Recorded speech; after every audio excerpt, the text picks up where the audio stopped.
Baik, saudara, kita lanjutkan kuliah genetika ini dan sekarang topiknya adalah inbreeding. Ya, dan topik ini atau materi ini yang dibahas adalah perkawinan antar kadang atau antar saudara. Ya, cara menghitung koefisien inbreeding, pengaruh perkawinan kadang terhadap proporsi genotip dan manfaat mempelajari koefisien inbreeding ini. Ya. Nah, kita mulai dari batasan ya. Perkawinan kadang adalah perkawinan antar dua individu yang masih memiliki hubungan kekerabatan ya. Entah saudara sepupu atau saudara senenek ya. Nah, tingkat kekerabatan antar dua individu dalam satu populasi bergantung pada besarnya populasi. Dalam suatu populasi organisme yang bersifat biseksual, maka setiap individu yang akan memiliki dua induk atau dua orang tua ya, 4 kakek dan nenek, 8 buyut dan seterusnya ya. Sehingga pada generasi ke T di atasnya akan memiliki sebanyak dua pangkat T individu tetua ya. Tetapi tidak berarti bahwa setiap individu akan memiliki dua pangkat T nenek moyang yang berbeda sebab mungkin satu saudara satu nenek, saudara satu buyut dan sebagainya ya. Nah, ada kemungkinan pada generasi ke T di atas itu sepasang organisme memiliki nenek moyang atau tetua yang sama atau disebut tetua bersama. Nah, dalam populasi yang kecil ya kemungkinan tersebut akan bertambah besar.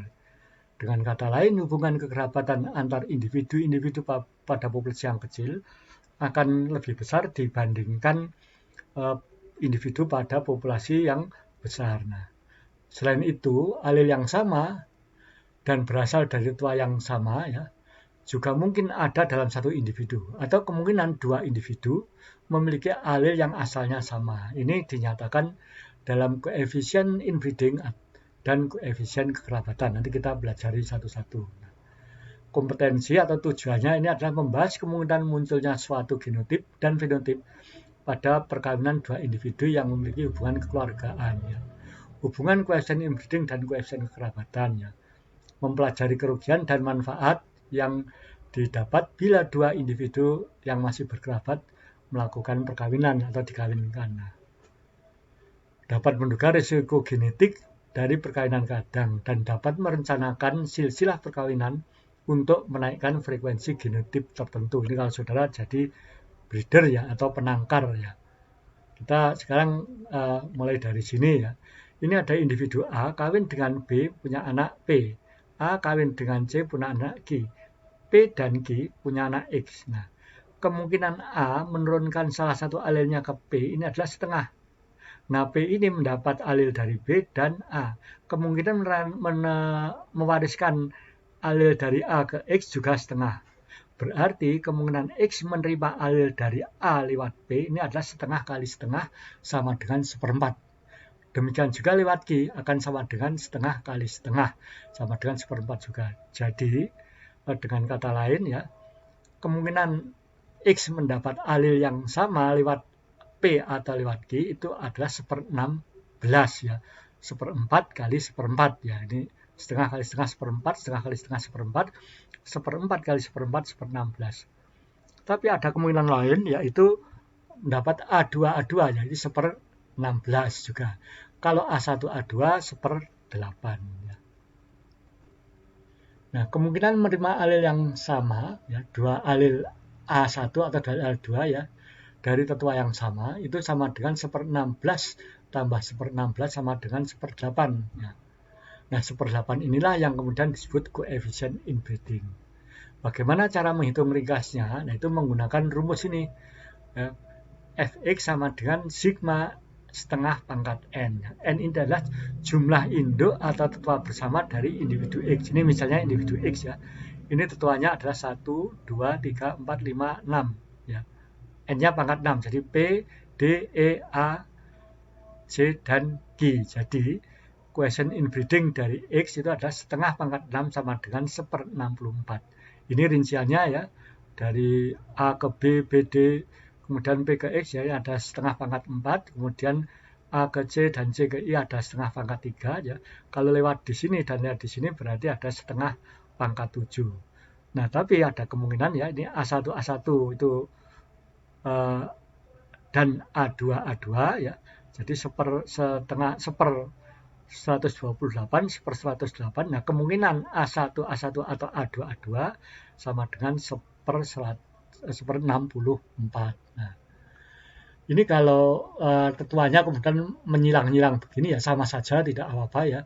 Ini misalnya X ya, 1, 2, 3, 4, 5, 6, 7. Ya. Atau lewat B, 1, 2, 3, 4, 5, 6, 7. Jadi setengah pangkat 7 sama dengan 2/128 sama dengan 164. Ini rinciannya ya.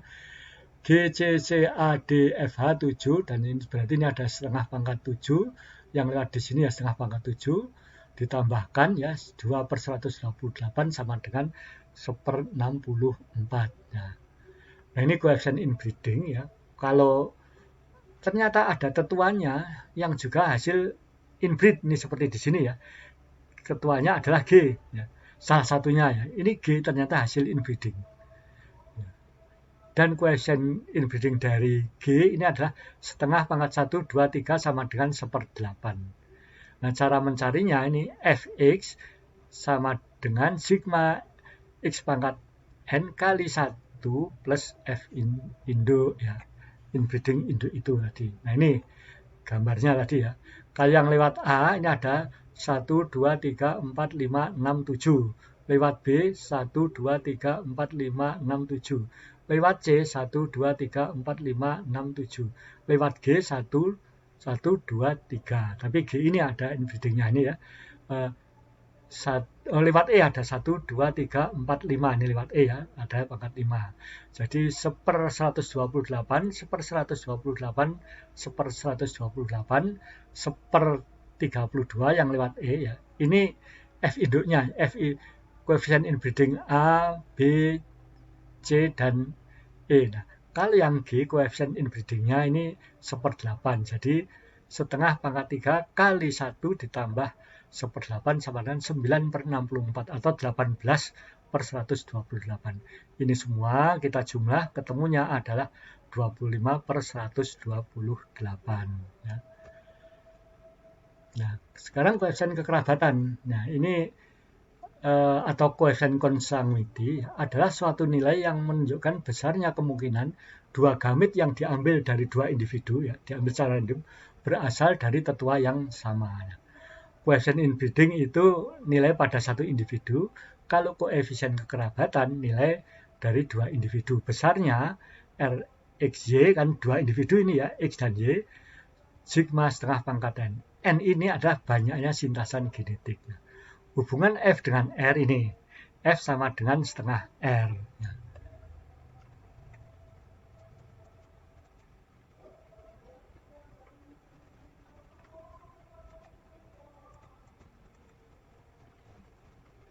Nah ini ya, kita lihat di sini ya, hubungan kekerabatan antar dua individu ya.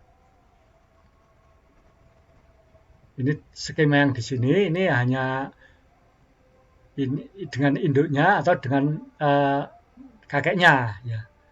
Induknya bisa dengan B dan dengan X. Kalau yang skema ini antara D dan E berapa kemungkinannya? Dapat saja sih antara X dan A juga dapat. Tapi dapat antara D dan E, dapat antara B dan E. Nah, N ini adalah banyak sintasan genetik, tanda panahnya ini yang dihitungnya. A menurunkan ke B kan setengah alil ya. B menurunkan ke setengah alil ya. Kemungkinan X menerima dari A atau memiliki alil yang sama dengan A adalah setengah kali setengah sama dengan 1/4. Kalau D dan E, antara D dan E itu dihitungnya 1, 2, 3, 4, setengah pangkat 4 juga. Ya, ini A nurunkan ke B, ke D, A ke C, dan E. Ya.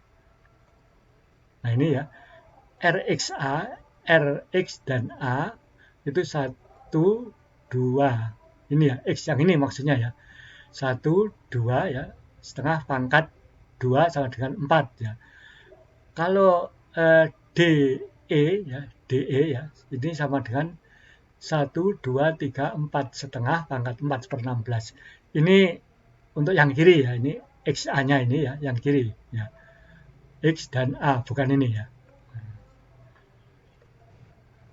Nah, besarnya kemungkinan E dan F memiliki satu alel yang sama induknya ini ya.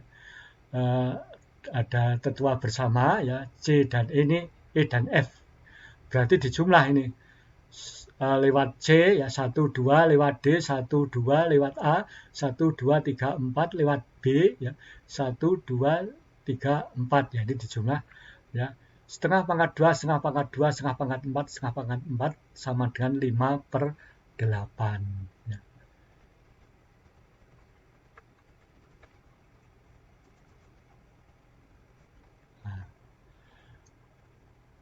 Nah, quotient inbreeding dan frekuensi genotip. Nah, quotient inbreeding ini ya, autotonus ya, bila dalam suatu populasi frekuensi alel A sama dengan P dan A dengan G, maka yang dalam itu ada quotient inbreeding, maka ada dua kemungkinan suatu individu homozigot, yaitu kemungkinan pertama dihasilkan oleh perkawinan kadang dan kemungkinan kedua hasil outbreed. Nah, hasil perkawinan kadang besarnya F, maka dengan sendirinya yang lain menjadi 1 dikurangi F ya. Dalam satu populasi, perkawinan secara random juga memungkinkan terjadinya perkawinan antar dua individu yang memiliki hubungan kekerabatan juga ya. Nah, keadaan ini menyebabkan ya frekuensi jadi atau besarnya kemungkinan suatu individu bergenotip AA dalam populasi tersebut sebesar P kuadrat 1 dikurangi F atau PF ya. Jadi ada dua, ini atau ini ya. Sehingga besarnya adalah P kuadrat 1 dikurangi F ditambah PF ya. Demikian juga yang Q dikurangi jadi QF ya. Dalam perkawinan kadang, frekuensi heterozigot akan turun, sebaliknya frekuensi homozigot akan naik. Ini turunnya homozigot sebesar min 2 PQF ya. Nah, manfaatnya apa perkawinan inbreeding ini ya? Dalam bidang pemuliaan, kita akan dapat merencanakan pembentukan galur baru dengan sifat yang diinginkan. Sebab kita dapat menghitung kemungkinan suatu individu akan bersifat suatu homozigot dengan gen tertentu. Ya, ini kemudian nanti sudah ada frekuensinya, tinggal menghitung. Kalau dikawinkan dengan induknya yang ini, kemungkinan berapa memiliki alel yang sama dengan induknya. Kalau dengan induk yang lain, bagaimana? Jadi digunakan untuk merencanakan perkawinan ya, perencanaan ya. Nah, demikianlah saudara ya kuliah dengan materi perkawinan kadang ini ya. Terima kasih atas perhatian dan kerjasama saudara. Saya mohon maaf bila ada kekurang nyamanan dalam perkuliahan ini ya. Semoga ilmu kita dan pengetahuan kita itu ada manfaatnya dan berbarokah bagi kita semua. Sampai jumpa di topik selanjutnya. Wassalamualaikum warahmatullahi wabarakatuh.